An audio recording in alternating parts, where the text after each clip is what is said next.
welcome back to the Constitutionals podcast. I'm your host, Chad White. If you didn't notice, this is the premiere podcast for the website cpluscomedy.com. Like I just said, it's a website. Go there. Welcome back in. Here we are.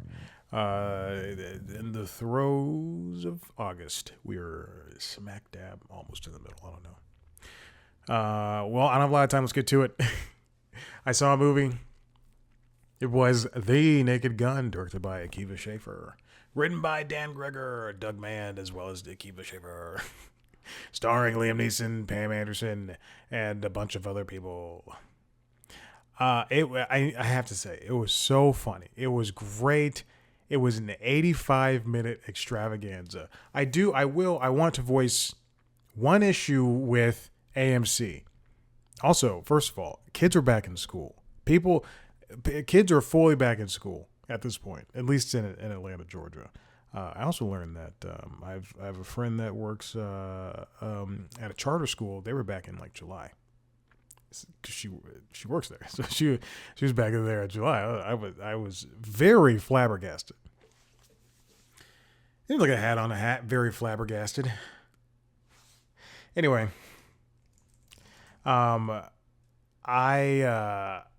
Sorry, I'm writing down. That's going to be the title of this episode.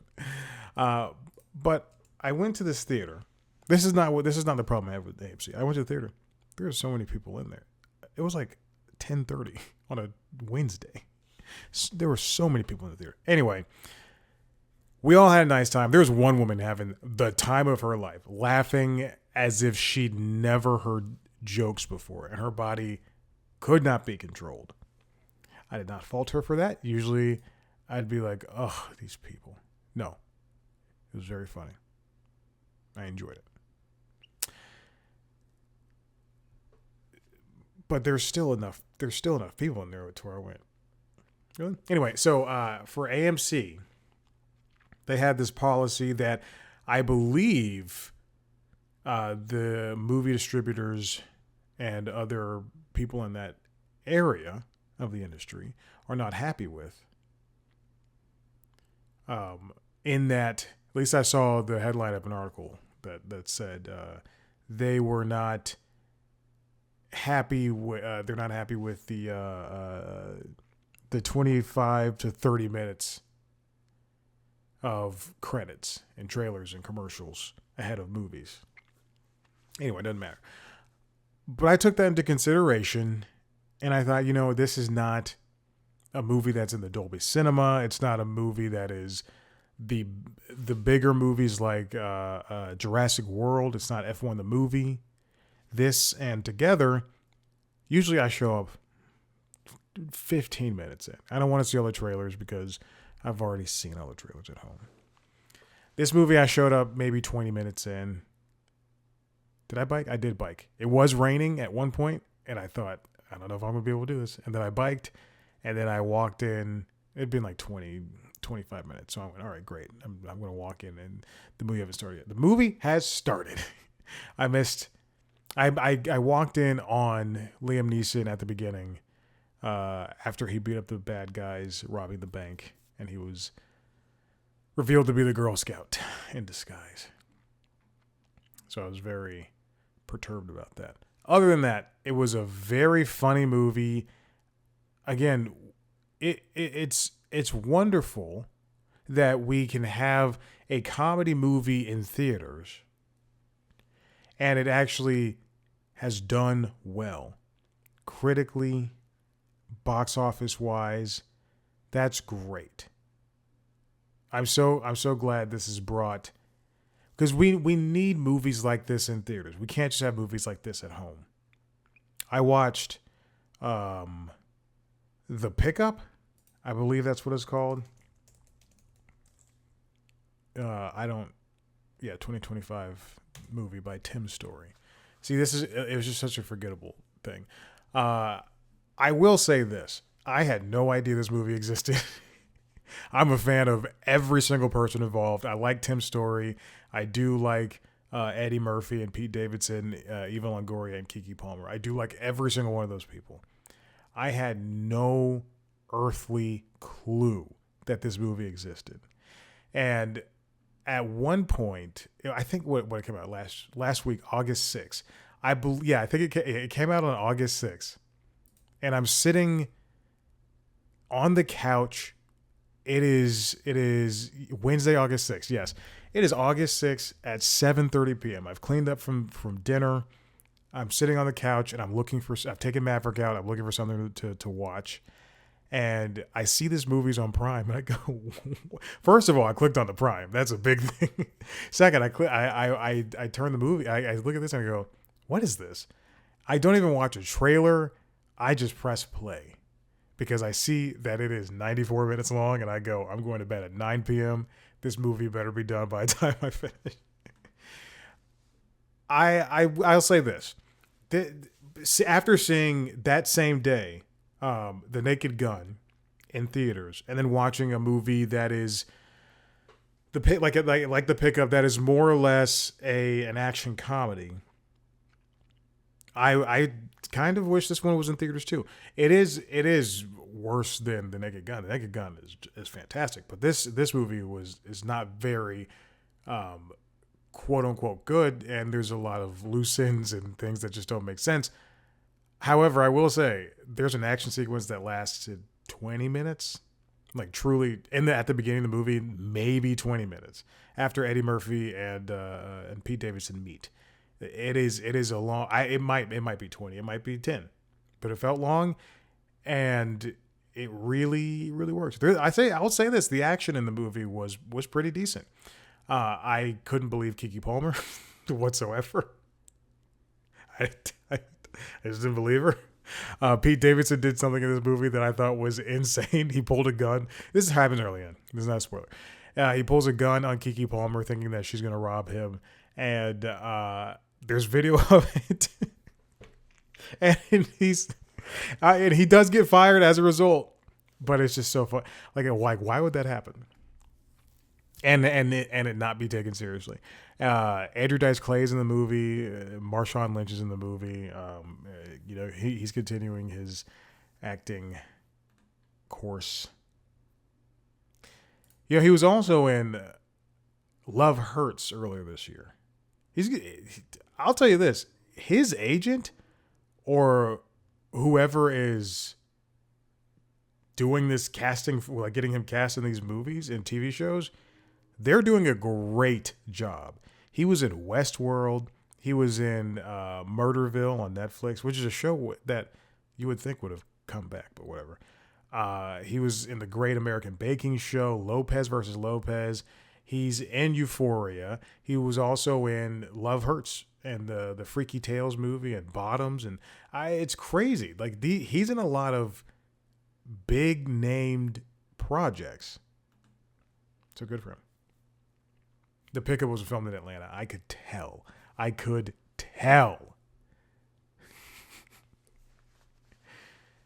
just watch it. It's just anyway. But what I'm saying is we need more comedies in theaters. They can't all exist on stream. I watched Happy Gilmore 2 finally last night. I'm not a fan of things that ask you to remember things and they keep, hey, remember this. That movie is the epitome of it. Not only does it ask you to, it doesn't. Not only doesn't ask the questions like, oh, you remember this? It also shows you. There's too many clips from the first movie. Stop doing that. Ugh, God. And I didn't. A lot of the people. This is the biggest issue I have with cameos. A lot of the people in Happy Gilmore 2 will not have careers in 10 years. I will say that. That's something I said. I went, this is I'm not a fan of this person, and I'm sure that they're very successful now, but in 10 years people are going to go, who? It's my biggest issue with the Three Stooges movie. The Three Stooges movie was so funny. I think that movie was so great. Chris Dimitopoulos was great in it. Will Sasso was great. Sean Hayes was in it, and he was good. I think everybody. I think the Farrelly brothers did a really good job with that movie. I think one of my biggest issues with that movie And also, let's not forget that Larry David was in that movie as Sister Mary Bingley. It's just so funny. One of my biggest issues with that movie is that they had the Jersey Shore people in there. And sure, they're, relevant in quotes today, but we should not. I understand cameos they used to be big things, and they're still relevant in any comedy today, mostly comedies today. But the worst part of that movie, of a funny movie, is that they relied so heavily on advertising their Jersey Shore. Ugh. And so that was my biggest problem with Happy Gilmore 2, is that you have, Sean Evans and Alex Earl. And again, I know people love them and they're super successful, but in 10 years, people are going to go, who? Whereas if you go and if you look at, what are some famous cameos? I don't know. Well, how about this? The first one that comes to mind is the one in Deadpool 2 with what's his name? Brad Pitt. I believe Brad Pitt is. Yes, yeah, it is Deadpool 2. Just a quick thing that happens. Okay. Let's move on. Those are the movies I saw on TV shows. All right, this first one comes from the Hollywood. This is going to be a long one. This is going to be a big one. The first one comes from the Hollywood Reporter. This episode, excuse me. Fox One streaming service launch date and pricing revealed. We are in that moment of the year where we're not moment of the year, moment of the quarter where we're getting, from Apple and Warner and all these other companies, their earnings and what they have for the rest of the year being announced, kind of just like in footnotes, and in these investor meetings. That's what they're called. Fox, during their investor meeting, announced that it's going to. We knew that they were going to do a streaming service. That was going to be something that was going to happen. This is besides Fox Nation. Fox Nation is their previous streaming product that is, I believe, still currently being offered. But Fox Corp will now launch Fox One, and that's coming later this month. It's going to be $20 per month, and you're going to get every Fox product. It's debuting August 21st, which I believe is the same time that the new ESPN streaming product, which we'll talk about in a second, is coming. Interesting. Okay, I'm getting some news. I'm getting some news. I'm reading the article. So Fox One is going to have their news product. It's going to have their sports product. And the sports thing is really what they want you to pay attention to. But I'm scanning through this. Also, note this. Fox One will not include the company's other streaming services, Fox Nation and Big Plus, included in its base price, but will offer them as add-ons within the platform. Oh, that's pretty cool. I'm not a Fox person, but that's pretty cool. A Fox One, Fox Nation bundle will cost $25 per month. So on top of Fox One, they have Fox Nation, which is, I believe, just I think it's originals, as well as Fox News. And then a Big Plus, which has a one in it. I assume that is college sports, but from the Big Ten. And they'll treat their bundle a lot like Disney Plus treats its bundles. And then they'll also have Tubi for the users that don't want bundles and don't want to pay stuff. The product's also going to have, quote, advanced AI-powered personalization technologies that seamlessly integrate live and video on-demand content in a cohesive experience. It seems that Rupert Murdoch was on there talking this up. He's like, one of the things that the bundles will consist of is there's two factors. He's Australian, right? Not to be left out in the lurch, Roku announced its own streaming product. that is going to be ad free. That's correct. You can get the Roku app right now on your phones, on your iPad. You can go to the website, I believe. You can go on Google TV and watch it. And even if you don't have a Roku player, which I think it took them a long time to get to that.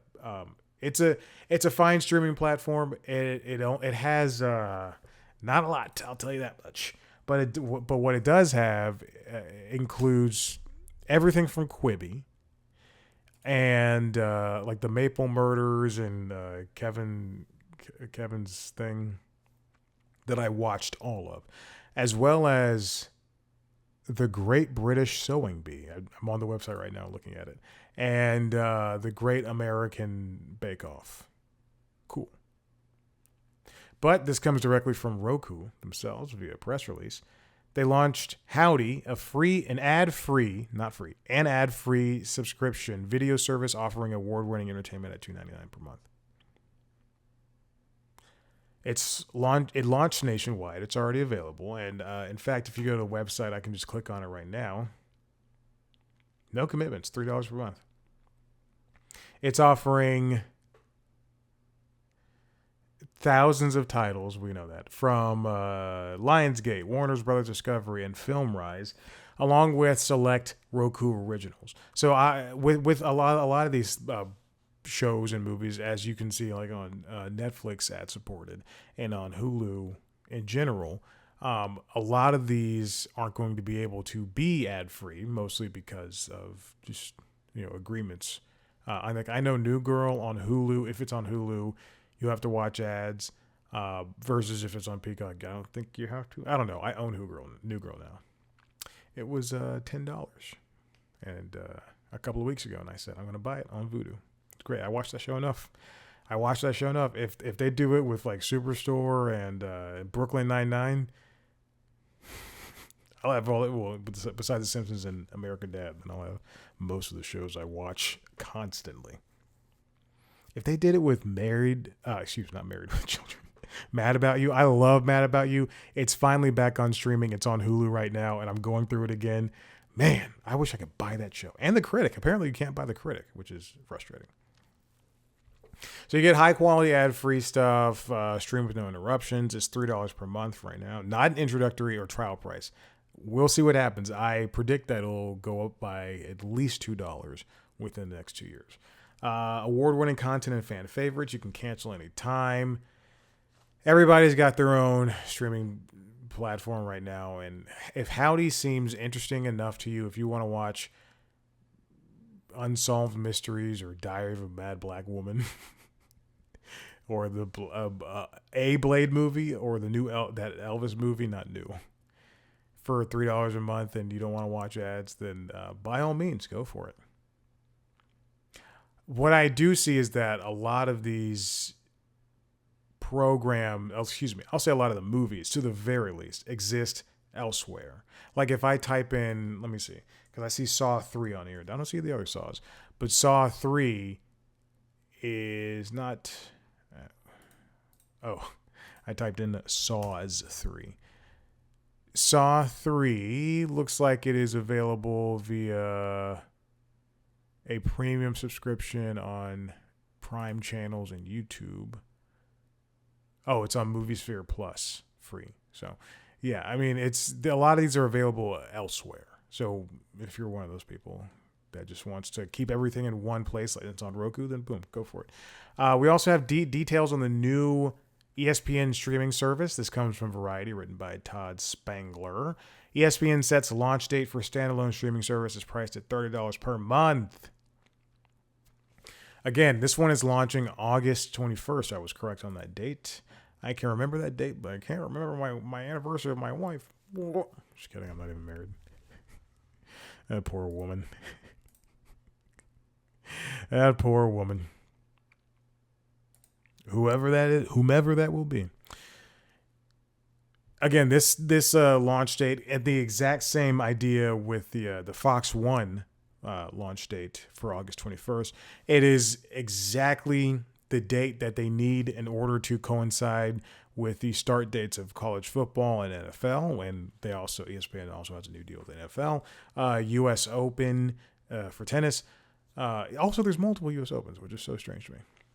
International soccer, women's college soccer, volleyball, field hockey, and so much more. They're also going to start with the WNBA playoffs, the PLL playoffs, and NBA, NHL seasons, as well as UFC and WWE events, big events that are coming right around the corner. So this is a direct-to-consumer option for people who want to subscribe just to ESPN in the same way that Fox One is for people who want to subscribe for Fox Sports as well as Fox News. Again, $30 per month.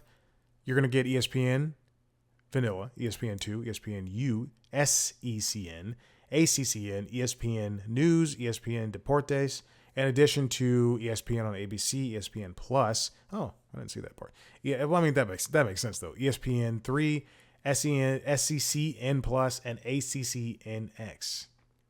That's about 47,000 live events each year, on-demand replays, studio shows, original programming, and more. Of course, bundling options are going to be coming through, but for now, there is a bundling option with Disney Plus and Hulu for a special offer at launch that's $30 per month for the first 12 months. I can only assume that it'll be roughly $50 after the fact. That is just my analytical mind thinking about that. With the WWE stuff, this comes from Brian Steinberg, written at Variety. ESPN gets headlock on WWE live events like WrestleMania and new U.S. rights deal, content to roll off in NBCU's Peacock. NBC just got wrestling for Peacock.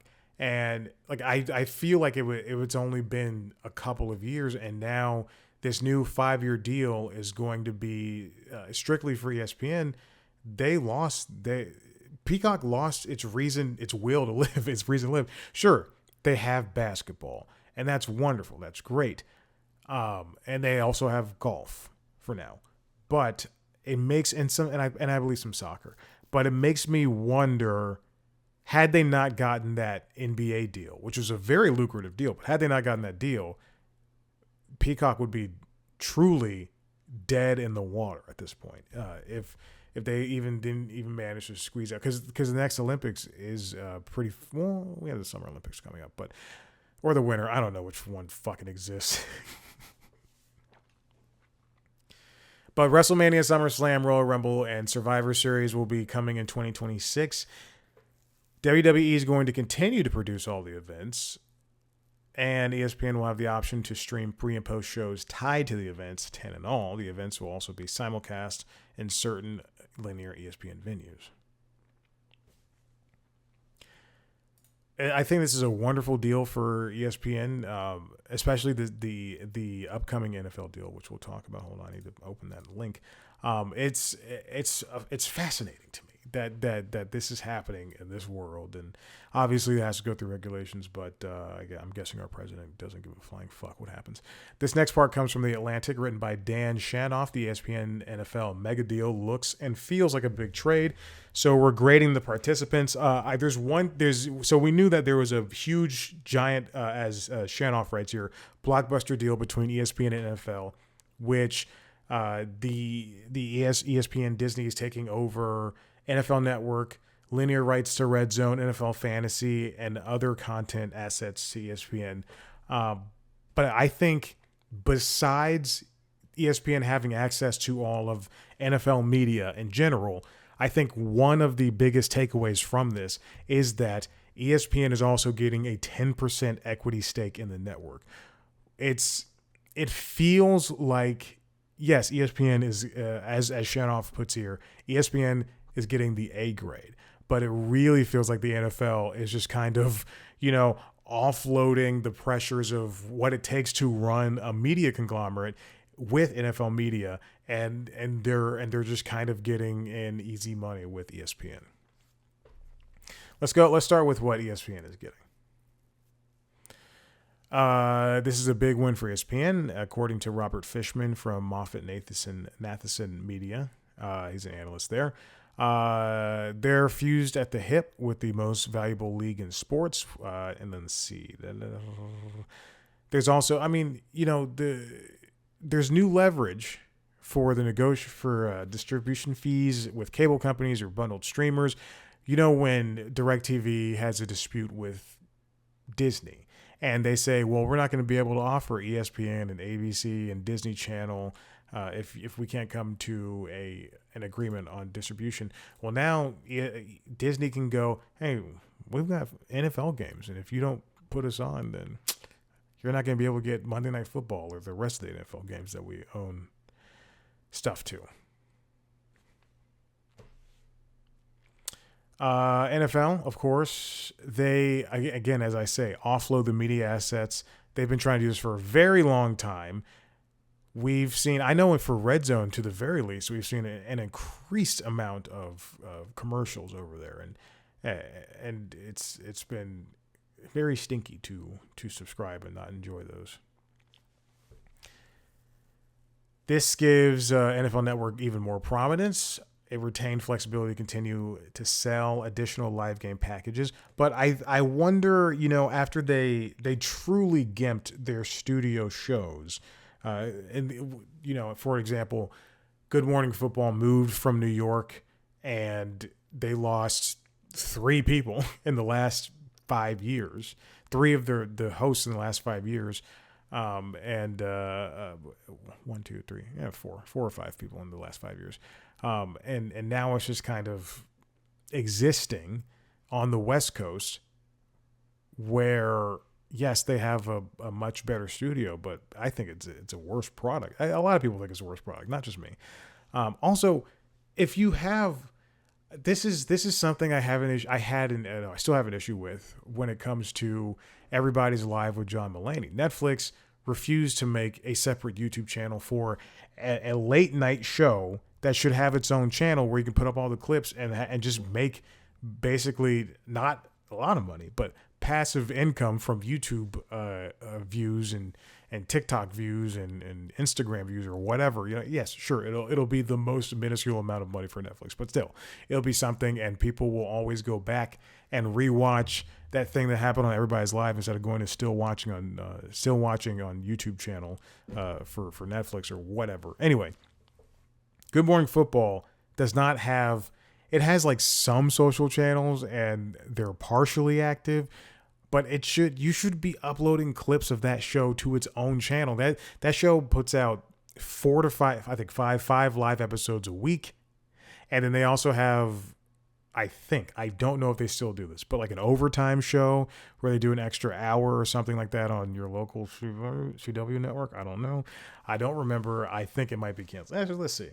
Good Morning Football Overtime. Is that what's called? Good Morning Football Overtime. It is called Overtime. That's very good.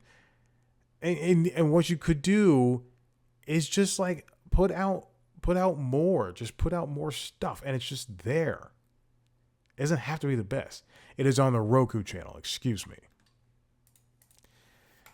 Oh, God. NFL Network received a B+ from that. Cable companies received a B-. Yeah, they're going to be fucked.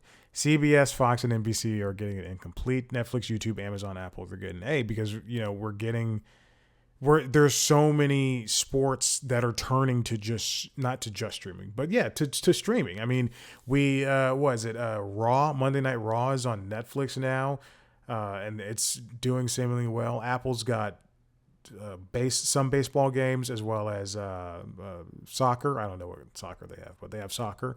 It's the one Messi's in, so I think that's American League right now. Amazon's got basketball and football, Thursday Night Football. YouTube has YouTube TV and some other games. And Red Zone is just going to just thrive. Amazing. These are just wonderful ideas. Okay. Here's the thing that was not announced during the call, and I had to do so much searching on the internet just to find the answer because no one mentioned it. This comes from Cord Cutters News, written by Jess Barnes. Cable and streaming subscribers will get access to new ESPN app. Here's the thing. No one in any of those articles that I just read, not a single one of them was updated enough to include this information. But yes, if you subscribe to YouTube TV, Hulu with live TV, well, I assume live TV, other cable-based platforms, including Comcast, Spectrum, and DirecTV, you will get access to the ESPN app.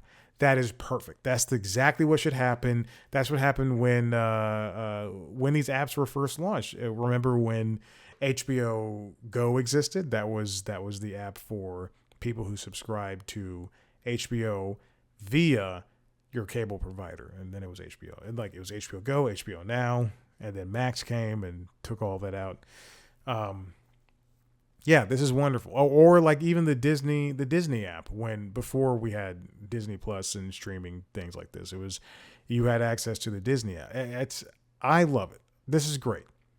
I wasn't going to be someone who was going to search for the ESPN app myself. I'm going to pay for YouTube TV, split it down the middle with a friend, as as long as we can sustain it, because I enjoy just having a live TV service.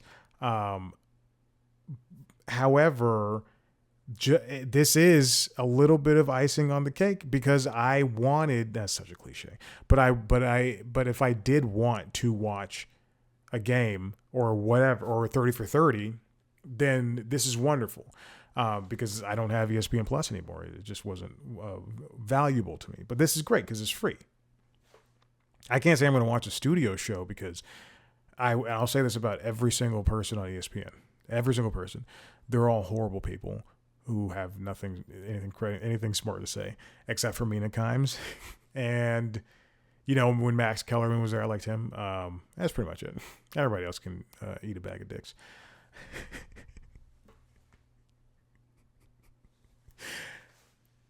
So it's great. You're going to be able to just download the ESPN app. Also, we don't know what this is my problem. This is one of my biggest issues with the proposal of this app. We don't know what it looks like. For ESPN Plus, prior to them launching whatever on Hulu, when you get access on Hulu, or it was a panel on Hulu, you had to watch ESPN Plus stuff either through the web, through the ESPN app on a TV, or through the ESPN app on your phone. I did not like that in particular, because I think, a news app should just be news. I should be reading a lot of articles on a news app. Especially at this point, I want to read more, as opposed to watch, a 15-second ad and then watch a video, or watch a clip from a show. No, I want to read. This is why I like the New York Times app. I just, if I want to read something, I'll read it. Yes, they have access to video, but they're readables. And the ESPN app is just so bad. It's just, I don't like it. It's just an unenjoyable app. The Athletic has no video. I think they should just have some video. They just give me some video. YouTube TV is this is an ESPN front row post, quoted below, lists YouTube TV as one of the providers that will offer access to ESPN app. CNBC's Alex Sherman now reports that YouTube TV and other providers have not yet made a deal to give their subscribers access to the app. So what the hell? So eventually this should come to light. All right. Speaking of the NFL, I'm going to continue off this. This comes from Awful Announcing. No one has talked about this. This is written by Brendan Clean. On top of getting 10% equity in ESPN, the NFL acquired a stake in CBS as part of Skydance merger, giving the league equity in 2 broadcast partners. Wow. After a similar deal with ESPN this week, the NFL now has equity in 2 of its broadcast partners ahead of TV rights talks in 2029. That's going to be a crazy conversation. The Wall Street Journal reported that the NFL also took an ownership stake in CBS as part of the acquisition from its parent company, Paramount Global, by Skydance Media. The Wall Street Journal article, which is written by, let me get that out of here, Joe Flint, my good friend, notes that the league will take equity in CBS, quote, through a content partnership with Skydance Media. No other details were given. Prior to the deal, the NFL owned a stake in Skydance. Their content partnership included co-production on the show Hard Knocks. The league also maintained a partnership with Redbird Capital Partners, a venture capital partner firm that provided funding as part of Skydance's merger with, what the fuck is going on, with Paramount. We don't have any more news about this, but this really helps the case for, I genuinely am so sorry. I have no fucking clue. I'm going to replace this cable. That's what I did. We have no clue how this is going to perform. It's unclear from the WSJ report whether the NFL acquired partial ownership of CBS as a result of its existing stake in Skydance, or whether the NFL took on a larger stake in the new company as part of the merger. I would bet that they, based on the ESPN thing, I would feel that they've taken on partial ownership of CBS, which would make them put better games on, or more sought after games on CBS. But again, that's just entirely conjecture. Continuing off of sports, again from Cord Cutter's News. This comes from Luke Boma. Fubo, and the Hulu plus Live TV merger may not close until 2026. That's according to Fubo itself. All right, if you recall the saga, which we have another update on a streaming app bundle, but I will not be talking about that today. If you recall the saga between Fubo, Disney, Warner, and Fox, Disney, Warner, Fox, the latter three, wanted to make a streaming app for sports called Venu. It's more or less exactly what Fox One and the ESPN product are, except smush them all together. So you would get the ESPN networks, you would get the Fox Sports networks, you would also get the Warner networks, which include TNT, TBS, but only the ones that they air sports on. And then that would have been on one service called Venu.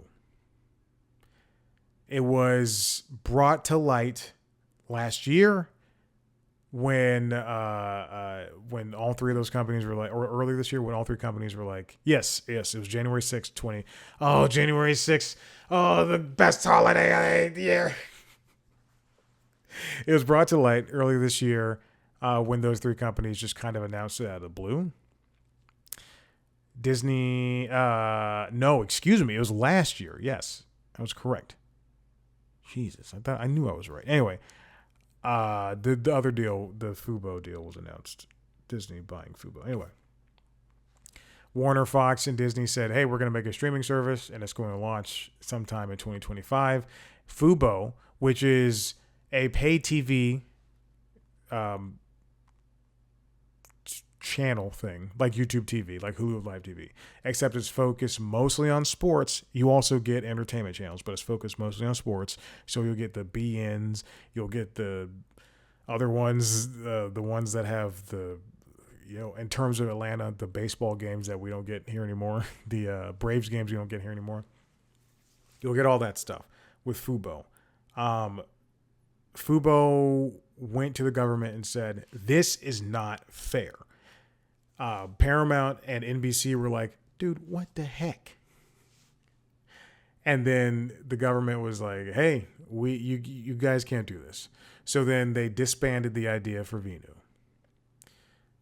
We learned that we already knew that Fox was going to have its own streaming platform with its own Fox Sports, and Disney was going to have its own streaming platform with ESPN, or a sports streaming platform. But this was just a way to just essentially save subscribers money. in the same way that I can subscribe to HBO Max via Hulu and Disney's bundle. The Disney buying Fubo deal, they got a 70% stake in Fubo on January 6, 2025. And they also all three companies settled for $220 million with Fubo. Wait, the deal also includes a $220 million cash settlement from Disney, Fox, and Warner. Yes. A $145 million term loan from Disney in 2026 and a $130 million termination fee if the merger fails due to regulatory issues.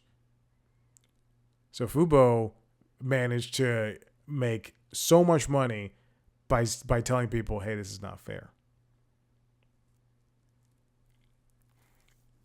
So as the Department of Justice looks over this new merger, it's probably not going to happen until sometime next year.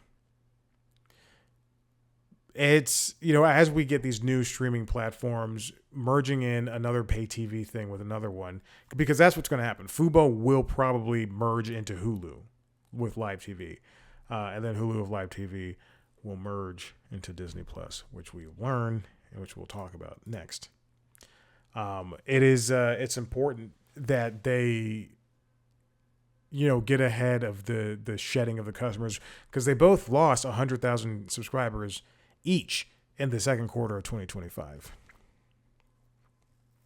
For now, Fubo and Hulu with Live TV will operate as separate services. However, the merger's eventual completion could lead to a more flexible programming packages, including regional sports networks on Hulu plus Live TV, or a Disney bundle option for Fubo users. I hit the microphone. As many issues as I have with Disney as a company, I do think that in terms of what they offer their audiences, they know what works. They were one of the first companies. I won't say they were first, but they're one of the first companies to recognize that people would rather pay for, ad-supported packages or just like have a bunch of packages for their subscriptions in lieu of just paying for the same subscriptions over and over again, because that would lead to churn.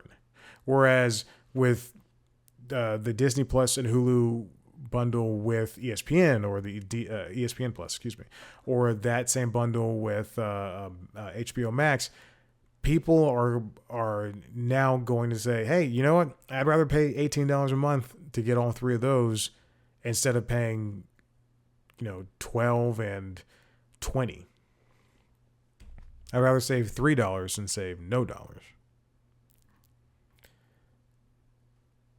But again, Fubo, I think, could have lasted if it just kept advertising itself during games. If they went to, customers in obviously in places where the internet is not the best. I think that's a big issue around the nation, around the world, when it comes to people not leaving their cable provider. It's mostly because the internet infrastructure is just very unpleasant. However, I do think that if they really worked on it, Fubo could be up there with Sling, and both Fubo and Sling could be wonderful competitors to YouTube TV and Hulu Live TV. There should be just multiple ways to watch things, I'm just saying. All right, now let's move on to The Hollywood Reporter. It's the final story written by Alex Weprin. Standalone Hulu app to wind down and be added to Disney Plus in 2026. Hulu is not going to be going away, but its name will take over the international tile that is Star across the pond, as well as basically just become a channel on its own.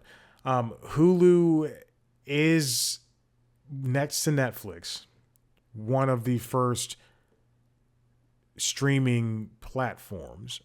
It launched years ago as a venture between like Fox and CBS or something like that, and then eventually all the broadcasters came in and put their shows on there. I mean, you could watch. It was so great. It was wonderful. Oh, I missed that. And and that's when like South Park was airing, if you went to southparkstudios.com, you could just see like clips of South Park. And man, what a time just discovering what streaming was. Bad internet all over the place. This was the logical thing to happen. I don't like it, but it's what has to happen. And this is only going to make Disney Plus much more expensive and a much more viable app, compared to Netflix. So the company is going to sunset the standalone Hulu app next year, and then it's going to integrate Hulu into Disney Plus into one app experience. It never made sense, when Disney Plus launched, why Hulu existed. And then when they made Hulu a tile on Disney Plus, that was the first indication. That's when we all should have gone, yes, that is what's going to happen at some point. And this makes me wonder, if you subscribe to ESPN Plus, you obviously get access to live sports that ESPN Plus offers on Disney Plus and on Hulu.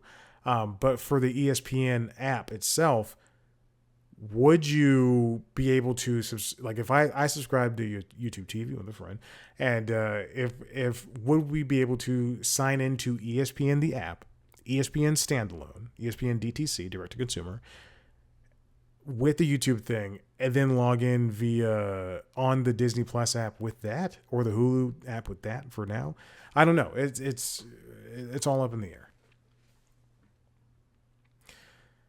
I figure how they're going to treat Hulu on Disney Plus is the same way that they treat add-ons for Hulu on the Hulu app. So you have to go to the Hulu website and say, I want Paramount Plus, I want AMC Plus. I don't know if you're going to do AMC Plus on Hulu. And then I also want HBO Max. And then I also want, in terms of like if you're on Disney Plus, they'll be like, and then I also want Hulu. I feel like that's how that's going to work. The reason they're doing this is they're calling it a better consumer experience. And also that Disney Plus, I believe, has the better infrastructure. I think that's what I read at some point. Yeah, sure, why not? It's a shame to see Hulu. This is not going away, but it's a shame to see Hulu kind of fade out like this. Sunset is what they call. But Disney is the name. You can probably walk. I can probably walk around my entire apartment to everybody, and let's pretend there's 200 apartments here. I could probably walk around to. It's not 200 apartments, but I could probably walk around to 200 apartments and say, "Do you know Hulu? Do you know Disney Plus?" And then 70% of them, 78% would be like, "Yeah, I know Hulu." But Disney is the bigger name. Is it the better app though? I will say out of the both of them, it probably is Disney Plus.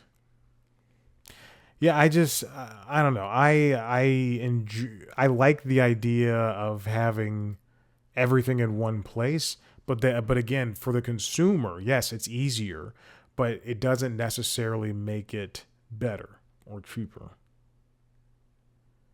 Like, it's wonderful. I can see all of the Alien movies on Disney Plus, and I can get the new King of the Hill, and I can also see The Simpsons and Family Guy. But I want most of that. What the fuck is this Star Wars show? Oh yeah, I was watching Clone Wars. That's right.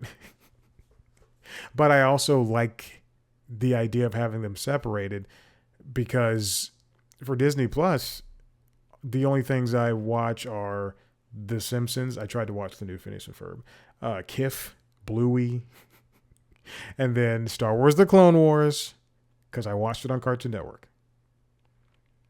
And then my Hulu is just filled to the brim with, Archer and Always Sunny and American Dad and Mad About You, and this new Gumball show and The Bear. I kind of want to keep those things separate, because when you have apps like, let's look at Prime Video, and even Hulu itself.